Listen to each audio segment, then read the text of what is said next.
Tahoe Kim stepped off the transport ship and frowned. The giant glass dome of the Galactic Council headquarters sparkled in the light of 3 suns, but something felt wrong. The usual buzz of different species talking was replaced by whispers. Many aliens turned to look at him, then quickly looked away.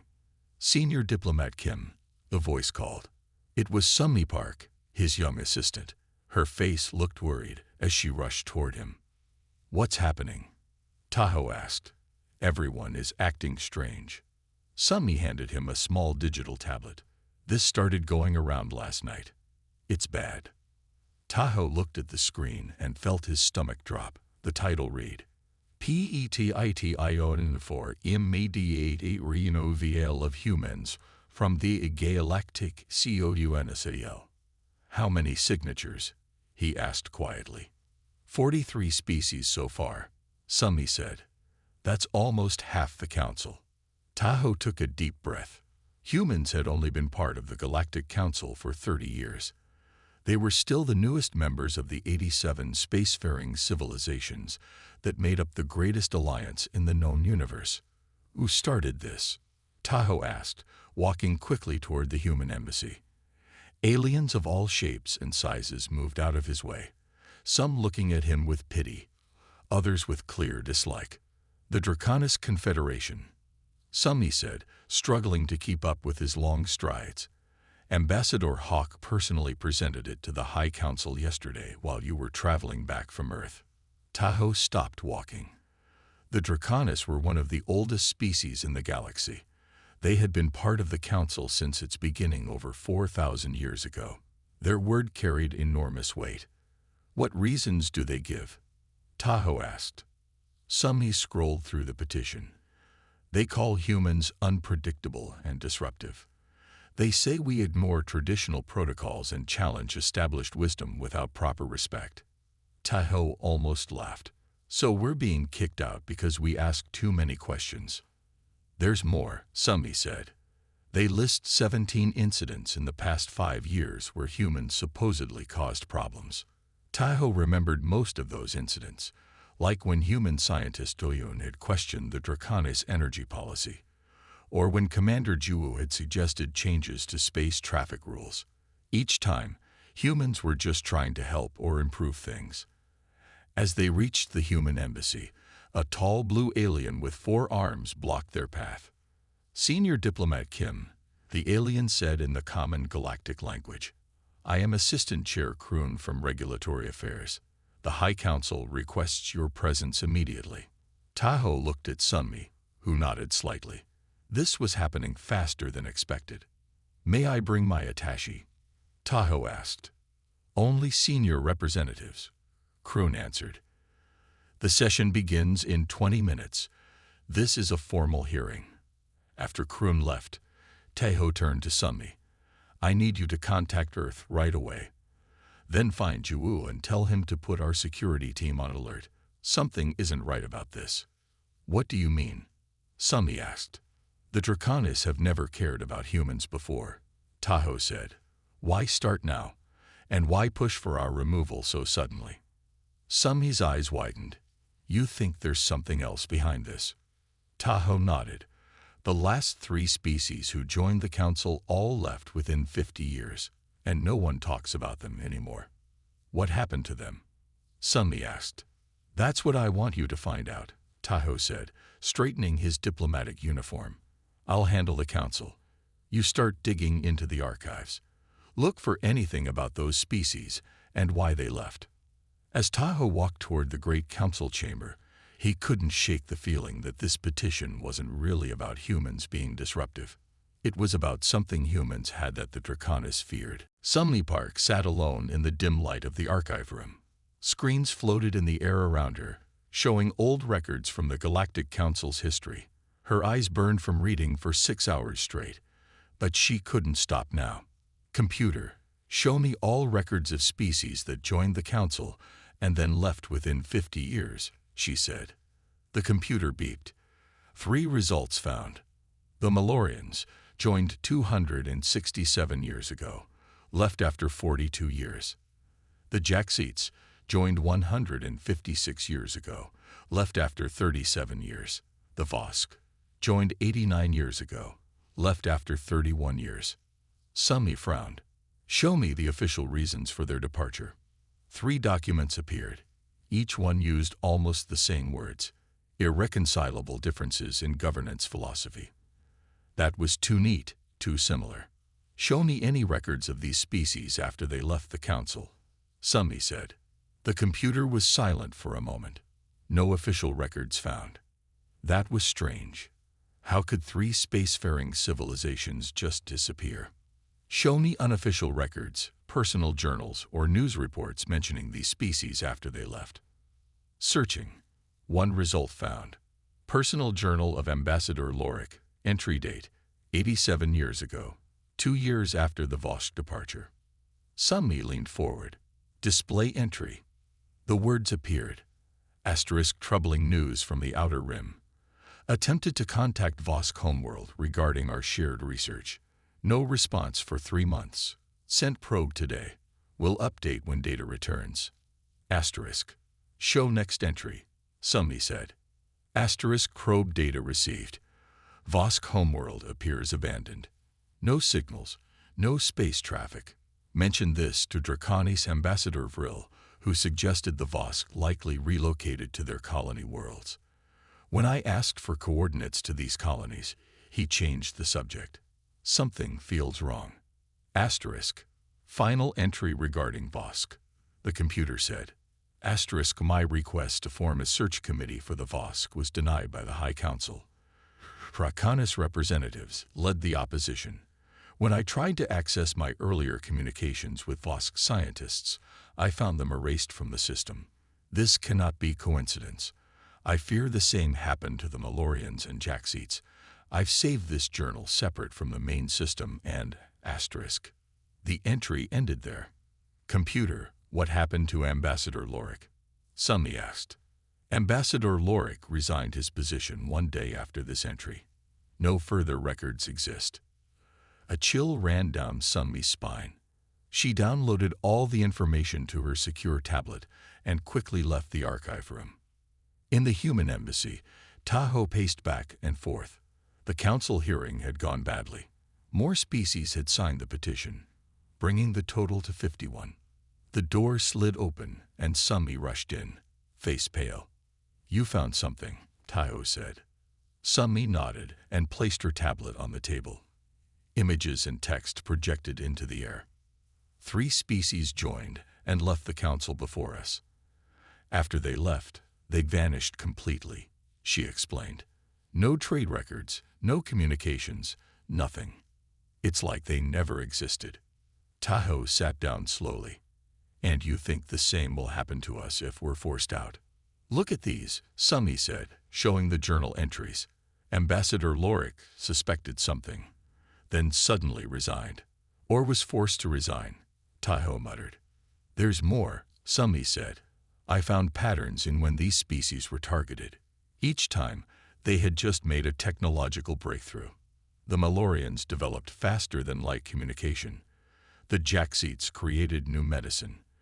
The Vosk discovered efficient energy production. And humans recently developed better AI systems and gravity manipulation. Tahoe said, understanding. Summi, what do all these technologies have in common? Summi thought for a moment. They all would reduce dependence on Draconis technology. The room fell silent as the implications sank in. We need proof, Tahoe finally said. Real proof that the Draconis are behind this. How do we get it? Summi asked. The vote to remove us is in 4 days. Tahoe stood up. We need help from someone who's been watching the Draconis longer than we have. And I think I know who might be willing to talk. Who? Commander Juwu mentioned something interesting yesterday. An Arcanian has been asking questions about humans. The Arcanians never get involved in council politics. Until now, Summi said. Tahoe nodded. Tell Juwu to arrange a private meeting. And Summi, tell no one else what you found. Not yet. As Summi left, Tahoe looked out at the 3 suns setting over the council headquarters. Humans weren't just facing expulsion.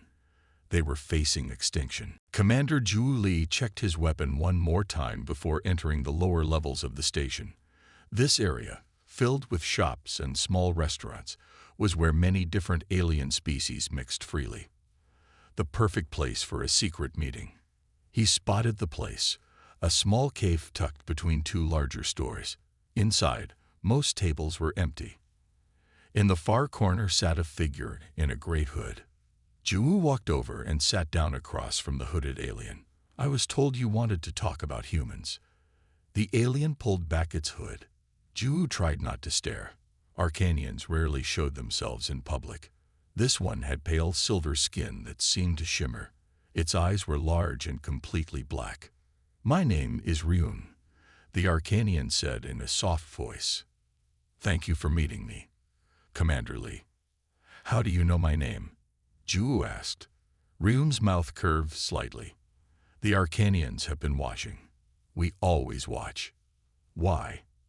"Because we remember what others choose to forget," Ryun said, "or what others are made to forget." A server robot brought drinks. Zhu waited until it left before speaking again. "Why did you want to meet?" Ryun leaned forward. "Your species is in danger. Not just of being removed from the council, but of disappearing completely." Zhu tensed. This matched what Tahoe had told him about Summi's findings. "You know about the other species. The Malorians, the Jaxites, the Vosk," Ryun said. "Yes. We know what happened to them." "What did happen?" Ryun's black eyes seemed to grow darker. "The Draconis Confederation happened.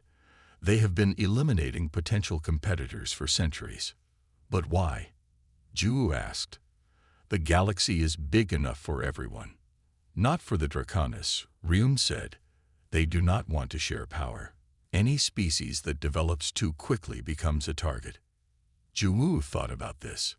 "Why are you telling me this?" "The Arcanians never get involved in council politics." Ryun was quiet for a moment. "We tried once, long ago. We spoke against the removal of the Malorians. The next year, one of our colony worlds was destroyed in what the Draconis called a tragic accident." "I'm sorry," Zhu said. "Since then, we have watched and gathered information," Ryun continued, "waiting for the right time, the right allies." "And you think humans are those allies?" Ryun nodded. "Your species is different. You adapt faster, think in ways others do not. The Draconis fear this." "We need proof," Zhu said. "Something to show the council." "Proof exists," Ryun said. "There is a hidden archive. Records that were supposed to be destroyed but were instead moved." Zhu's pulse quickened. "Where?" "An abandoned moon base in the Proxima system, once used for council research, now officially closed. But not empty." "How do we get there?" Zhu asked. "And how do we get in?" Ryun took a small crystal from a pocket and slid it across the table. "This has the location and access codes. But be warned, the Draconis have guards there. Not official guards, but hired mercenaries." Zhu picked up the crystal. "Why trust us with this?" "Because humans do what other species will not," Ryun said. "You question. You challenge. And when faced with impossible odds, you fight anyway." "That's not always a good thing," Zhu said. "It is exactly what the galaxy needs now," Ryun replied. "The Draconis have ruled from the shadows too long." The lights in the cafe flickered. Ryun pulled the hood back up. "We must end this meeting. Take the information to your diplomat. You have 3 days before the final vote." "Will you help us further?" Zhu asked. "I will be watching," Ryun said. "And when the time comes, you will not stand alone." As Ryun left, Zhu contacted Tahoe on a secure channel. "Sir, we have a location, and we have an ally." "Bring everything you learned," Tahoe replied. "Summi and I are planning our next move." Zhu looked at the crystal in his hand. 3 days to find proof. 3 days to save humanity. And perhaps to save other species as well. The small human ship moved silently through space. Inside, Tahoe, Sunmi and Juwu checked their equipment one last time. The moon should appear in 1 minute, Juwu said, looking at the ship's scanner. No other ships detected nearby. Taho nodded. Remember, we need to be quick. 6 hours maximum. Then we must return. The council meeting is tomorrow. The ship rounded a large planet, and a small gray moon came into view. It looked empty and dead. Are you sure this is the right place? Sunmi asked. Juwu held up Ryun's crystal.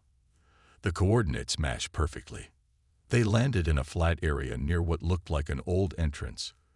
Wearing spacesuits, they stepped onto the moon's dusty surface. The gravity was low, making each step feel bouncy. Juwu led the way to a metal door built into the rock. He placed Ryun's crystal against a small panel. For a moment, nothing happened. Then, with a low hum, the door slid open. It worked, Sunmi whispered. They entered a dark hallway. As the door closed behind them, lights turned on automatically. Air hissed into the room. Atmosphere is safe, Juwu said, checking a device on his wrist. We can remove our helmets. The base looked abandoned. Dust covered everything, and some ceiling panels had fallen down. They followed a long corridor until they reached a large room filled with old computers.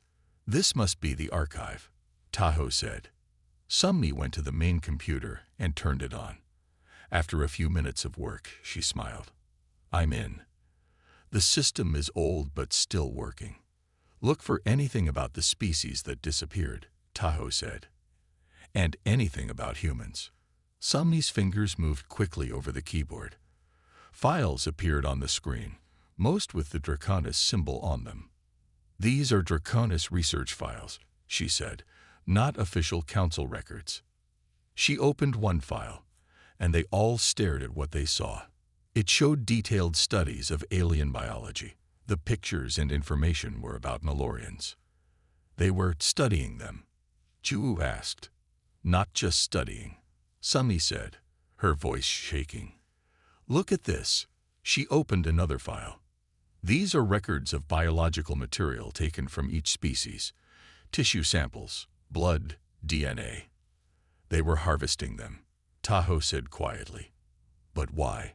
Sunmi opened more files. It says here that each species had special traits. The Malorians could heal quickly. The Jaxites had strong immune systems. The Vosk lived very long lives. Valuable traits, Juwu said, for someone who wanted to improve themselves. Wait, Sunmi said suddenly. Here's a file about humans. She opened it. The file was titled, Human Anomaly. Crisis Response. They read in silence. The file explained how humans reacted differently to dangerous situations compared to other species. While most aliens followed logical patterns when facing danger, humans showed what the file called unpredictable creativity under pressure. They've been watching us, Taho said, studying how we react to problems. And they're afraid of us, Juwu added, because they can't predict what we'll do. Sunmi scrolled down further and gasped. Look at this part. Human trait acquisition priority. High-geist method. Complete biological harvesting required. They're planning to do to us what they did to the others, Taho said. Take what makes us human and use it for themselves. Sunmi downloaded all the files to her tablet. This is the proof we need. The council has to see this. Suddenly, an alarm started blaring. Red lights flashed in the corridor. Someone's coming, Juwu said, drawing his weapon. We need to leave now. They ran back toward the entrance. Just as they reached the main door, it slid open. 3 aliens with weapons stood there. They wore the symbol of Draconis security forces. Humans, one of them said. You are trespassing on private property. Juwu stepped forward. This is an abandoned council facility, not private property. The alien smiled coldly. You are mistaken. And now, you will come with us. Taho looked at Juwu and Sunmi. They had the evidence they needed, but now they had to escape with it, and time was running out. The small human ship moved silently through space. Inside, Taiho, Sunmi, and Juwu checked their equipment one last time. The moon should appear in 1 minute, Juwu said, looking at the ship's scanner. No other ships detected nearby. Taho nodded. Remember, we need to be quick. 6 hours maximum. Then we must return. The council meeting is tomorrow. The ship rounded a large planet, and a small gray moon came into view. It looked empty and dead. Are you sure this is the right place? Sunmi asked. Juwu held up Ryun's crystal. The coordinates matched perfectly. They landed in a flat area near what looked like an old entrance. Wearing space suits, they stepped onto the moon's dusty surface. The gravity was low, making each step feel bouncy. Juwu led the way to a metal door built into the rock. He placed Ryun's crystal against a small panel. For a moment, nothing happened. Then, with a low hum, the door slid open. It worked, Sunmi whispered. They entered a dark hallway. As the door closed behind them, lights turned on automatically. Air hissed into the room. Atmosphere is safe, Juwu said, checking a device on his wrist. We can remove our helmets. The base looked abandoned. Dust covered everything, and some ceiling panels had fallen down. They followed a long corridor until they reached a large room filled with old computers. This must be the archive, Taho said. Sunmi went to the main computer and turned it on. After a few minutes of work, she smiled. I'm in. The system is old but still working. Look for anything about the species that disappeared, Taho said. And anything about humans. Sunmi's fingers moved quickly over the keyboard. Files appeared on the screen, most with the Draconis symbol on them. These are Draconis research files, she said, not official council records. She opened one file, and they all stared at what they saw. It showed detailed studies of alien biology. The pictures and information were about Malorians. They were studying them. Juwu asked. Not just studying, Sunmi said, her voice shaking. Look at this. She opened another file. These are records of biological material taken from each species. Tissue samples, blood, DNA. They were harvesting them, Taho said quietly. But why? Sunmi opened more files. It says here that each species had special traits. The Malorians could heal quickly. The Jaxites had strong immune systems. The Vosk lived very long lives.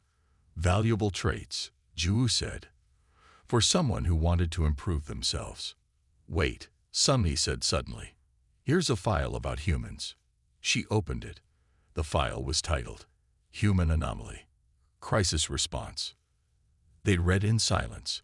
The file explained how humans reacted differently to dangerous situations compared to other species. While most aliens followed logical patterns when facing danger, humans showed what the file called unpredictable creativity under pressure. They've been watching us, Taho said, studying how we react to problems. And they're afraid of us, Juwu added, because they can't predict what we'll do. Sunmi scrolled down further and gasped. Look at this part. Human trait acquisition priority. Highest method. Complete biological harvesting required. They're planning to do to us what they did to the others, Taho said. Take what makes us human and use it for themselves. Sunmi downloaded all the files to her tablet. This is the proof we need. The council has to see this. Suddenly, an alarm started blaring. Red lights flashed in the corridor. Someone's coming, Juwu said, drawing his weapon. We need to leave now. They ran back toward the entrance. Just as they reached the main door, it slid open. 3 aliens with weapons stood there. They wore the symbol of Draconis security forces. Humans, one of them said. You are trespassing on private property. Juwu stepped forward. This is an abandoned council facility, not private property. The alien smiled coldly. You are mistaken. And now, you will come with us. Taho looked at Juwu and Sunmi. They had the evidence they needed, but now they had to escape with it. And time was running out. Alarms blared throughout the moon base.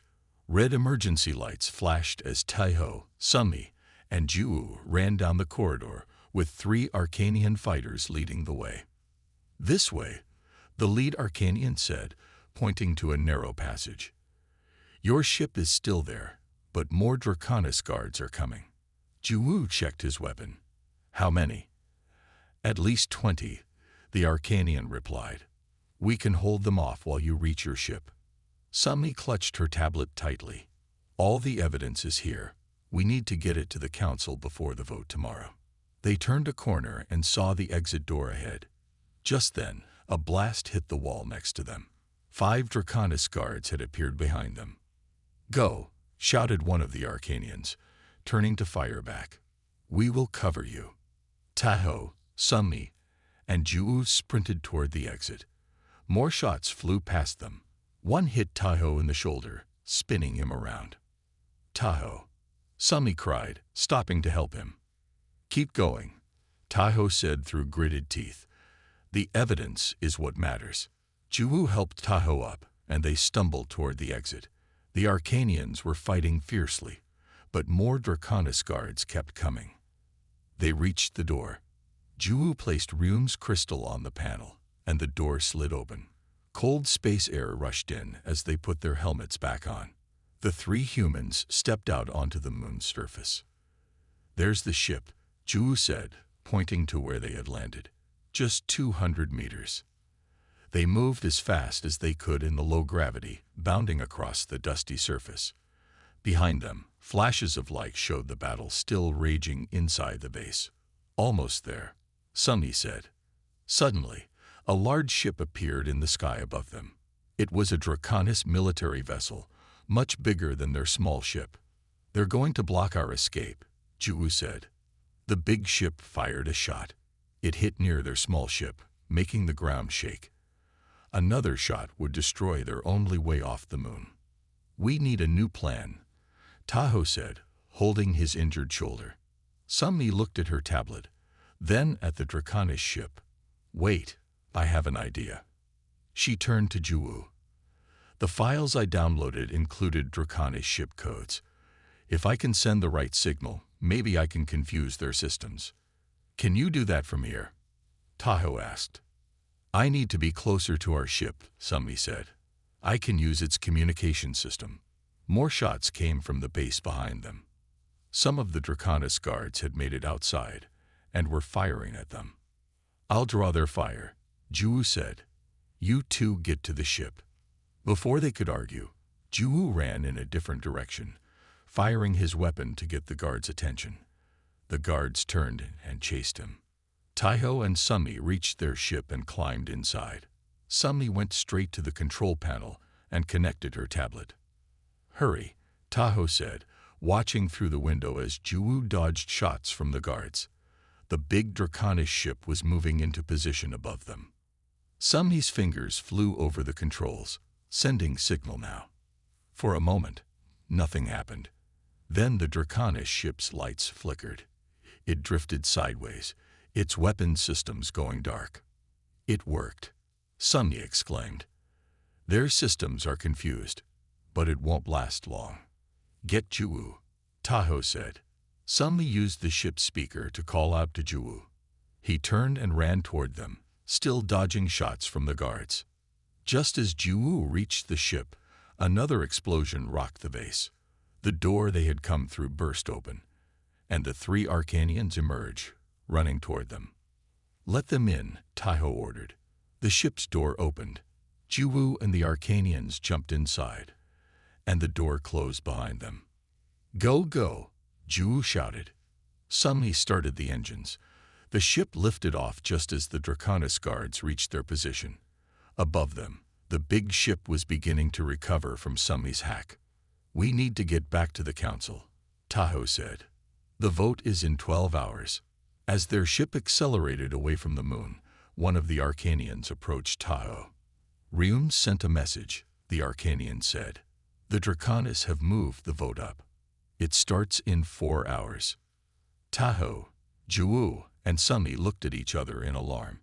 Even at top speed, they wouldn't make it back in time. 4 hours. Sumi's face went pale. We can't make it back that fast. Even at full speed, we need at least 6 hours. Tahoe winced as one of the Arcanians treated his shoulder wound. The Draconis planned this well. They knew we'd find the evidence. Juwu paced the small ship. There must be another way to get to the council. The lead Arcanian, who had introduced himself as Maru, spoke up. There is another way. But it is dangerous. Everyone turned to look at him. What way? Tahoe asked. The transport network, Maru said. Ancient tunnels that run beneath the council headquarters. They were built by the first species who created the council, long before the Draconis took control. Tunnels, Sumi asked. Under the headquarters. How come nobody knows about them? Many have forgotten, Maru said, or were made to forget. The Draconis sealed most entrances centuries ago, but the Arcanians remember. We have used them in secret for many years. Can they get us there in time? Juwu asked. Maru nodded. There is an entrance not far from here. The tunnels can take us directly under the council chamber. Then let's do it, Tahoe said, standing up despite his pain. 2 hours later, their ship landed in a small valley on a tiny moon orbiting the same planet as the council headquarters. The moon looked empty and lifeless. Maru led them to what looked like an ordinary rock face. He placed his hand on a certain spot, and part of the rock slid away, revealing the dark tunnel. Amazing, Sumi whispered. They entered the tunnel, and lights automatically came on as they walked. The tunnel was large and smooth, made of a strange blue-green material that seemed to glow slightly. Who built these? Tahoe asked, looking at the beautiful patterns on the walls. The founders, Maru said. The first 10 species who formed the Galactic Council. This was their main transport system. What happened to them? Juwu asked. Maru's silver face looked sad. Most died out naturally. Some disappeared after the Draconis joined the council. They walked for almost an hour through the tunnels, which sometimes went up or down, and often branched into different paths. Maru never hesitated, leading them confidently. Suddenly, they heard voices ahead. Maru signaled for them to stop and be quiet. They crouched behind a curve in the tunnel and listened. The voices weren't speaking any language Tahoe recognized. Maru looked surprised. Vosk, he whispered. Those are Vosk voices. Impossible, Sumi said. The Vosk disappeared years ago. Or so the Draconis wanted everyone to believe, Maru said. They moved forward carefully until they could see into a large open space in the tunnels. What they saw made them freeze in shock. The room was filled with aliens of different types. Some looked old and thin, others injured. Many were working on machines or sorting through boxes of supplies. Survivors, Tahoe breathed. From the species the Draconis made disappear. Maru nodded. Some escaped the harvesting. They'd been hiding down here for years. One of the aliens spotted them and shouted in alarm. Several others grabbed makeshift weapons and moved toward them. Maru stepped forward with his hands raised. We are friends, he called out in the common galactic language. Arcanians and humans. We fight against the Draconis. An older alien with gray-blue skin approached cautiously. Humans, it said. The new species. Yes, Tahoe said, stepping forward. I am Senior Diplomat Tahoe Kim of Earth. We have discovered what the Draconis have been doing. We have proof. The alien's eyes widened. Proof. Real proof that can be shown to the council. Sumi held up her tablet. Everything. Their research, their plans. Even a recording of Ambassador Hawk admitting what they've done. Excited whispers spread through the room. The old alien turned to the others. Gather everyone, it said. After all these years, we may finally have a chance to stop the Draconis. It turned back to Tahoe. I am Elder Kryn of the Vosk. We have been waiting for this day. How can we help? Tahoe looked at the time. The vote to remove humans from the council starts in 1 hour. We need to get there before it's too late. Elder Kryn nodded. We know a way. And we will join you. It's time the council learned the truth about the species they thought were gone forever. The great council chamber was filled with representatives from 87 different species. They sat in rising circles around a central platform where the council chair, a tall purple alien named Xorl, called for order. Today we vote on the removal of humans from the Galactic Council, Xorl announced. Ambassador Hawk of the Draconis Confederation will present the case for removal. Ambassador Hawk stepped onto the platform. His red scales gleamed under the bright lights. He looked confident. Honored representatives, Hawk began, humans have shown themselves to be too unpredictable, too dangerous to remain in our peaceful council.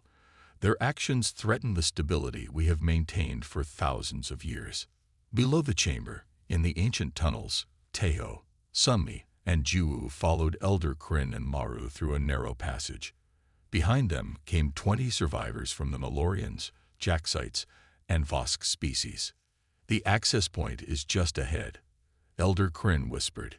It opens directly behind the main platform. Will it still work? Tahoe asked. It hasn't been used in centuries, Elder Kryn admitted, but it should recognize me as a Vosk elder.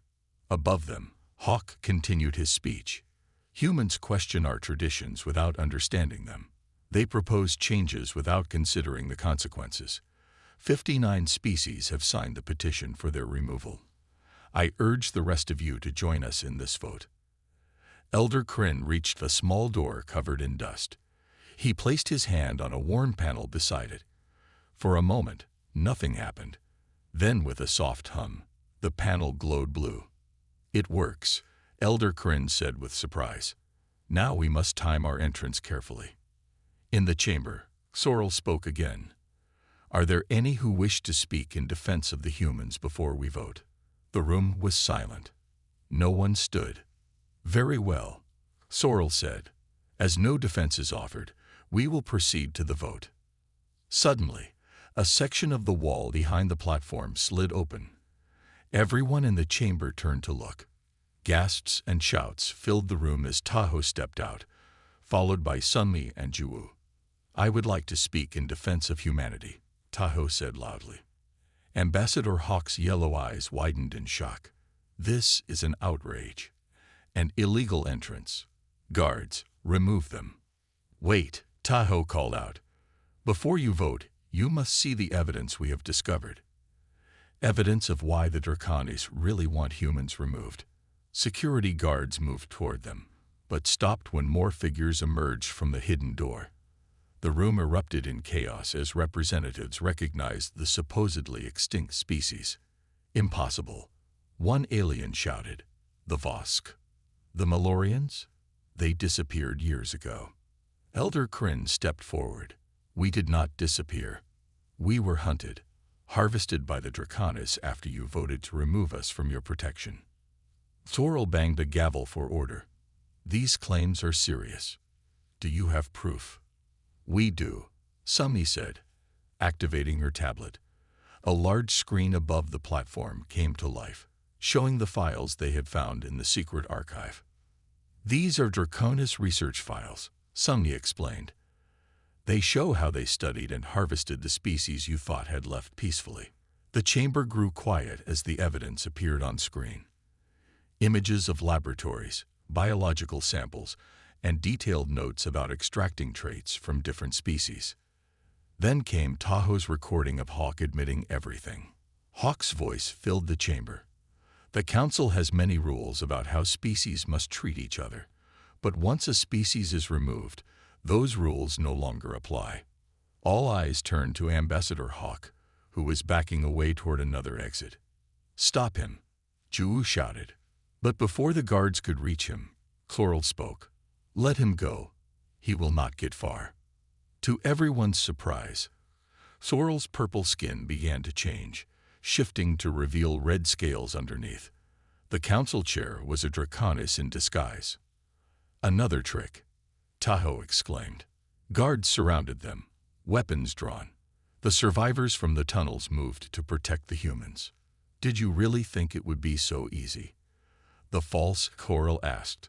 The Draconis have controlled this council for centuries. Your evidence changes nothing. Suddenly, a new voice spoke from the entrance to the chamber. I believe it changes everything. Everyone turned to see a group of Arcanians entering, led by Ryun. Behind them came representatives from many species, all looking angry and determined. The vote today, Ryun announced, will not be about removing humans. It will be about removing the Draconis from power. The council chamber was silent for a moment. Then noise erupted as representatives shouted questions and demands. The false Coral, now revealed as a Draconis agent, was surrounded by guards from multiple species. Ryun walked to the center platform. For too long, the Draconis have manipulated this council. Today that ends. Tahoe stepped forward to join Ryun. His shoulders still hurt, but he stood tall. We have shown you evidence of what the Draconis did to other species, Tahoe said, but there is something else you need to know. Something that explains why they fear humans so much. Summi brought up a new file on the screen. This is from the Draconis research on humans. It shows something they discovered about us that terrified them. The screen showed brain scans comparing humans with other species. In all the alien brains, certain patterns appeared when they made decisions. But the human brain showed completely different patterns. The Draconis have a special ability, Summi explained. They can influence the thoughts of other species, not control them completely, but nudge their decisions in subtle ways. Murmurs spread through the chamber. Many representatives looked at each other with new understanding. This is how they've manipulated the council for centuries, Summi continued. How they convinced you to remove those other species. How they almost convinced you to remove us. But it doesn't work on humans, Tahoe added. Our brains are wired differently. We can feel their attempts to influence us. That's why we seemed unpredictable and disruptive to council traditions. We were simply responding naturally, without their influence. The false Coral hissed. Lies. Do not listen to them. Elder Kryn stepped forward. I can confirm this is true. My people realized it too late. That's why we were targeted first among the recent species. Ryun addressed the chamber. The Arcanians have suspected this for generations. We developed mental shields against it. That's why the Draconis have always avoided challenging us directly. An older representative stood up. If what you say is true, how can we trust any decision we've made while the Draconis were present? You can't, Ju said simply. That's why things must change. Another representative called out. But how do we know we're not being influenced right now by someone else? Tahoe smiled. That's where humans can help. We can detect these influences naturally. And we can teach others what to look for, how to recognize when your thoughts aren't fully your own. Sumni brought up one final screen. We propose a new council, one where humans and Arcanians work with all species to identify and remove any remaining Draconis influence, one where decisions are truly made freely. The chamber was quiet as representatives considered this idea. Then, one by one, they began to stand. First a few, then dozens, until most of the chamber was on their feet. One of the oldest representatives spoke. I call for an immediate vote, not on removing humans, but on establishing this new council and removing all Draconis representatives until a full investigation is complete. The vote was quick and decisive. Only those species most closely allied with the Draconis opposed it. 3 months later, Tahoe, Summi, and Ju stood in a new chamber. The old council headquarters had been abandoned. This new place was built with protections against psychic influence. Senior Oversight Director Kim, Summi said with a smile. It has a nice sound to it. Tahoe looked around at the representatives preparing for the day's session. Humans worked alongside Arcanians, Vosk, Malorians, Jaxites, and many other species. They were identifying those still affected by lingering Draconis influence and helping them recover. The real reason humans couldn't be banned from the Galactic Council, Tahoe said quietly, wasn't just that we could resist the Draconis. It's that without us, the truth might never have been discovered. Ryun joined them. Your species brought something unique to the galaxy, Tayo. Not just resistance to influence, but the courage to question everything, even when it seemed disruptive. Where are the Draconis now? Juhu asked. Isolated on their homeworld, Ryun answered. Under observation. They will not threaten anyone again. As the new session began, Tayo looked out at the gathered species working together in true cooperation for the first time in centuries. This was the beginning of a new era for the galaxy, one where humans weren't just allowed to be part of the council. They were essential to it. The end.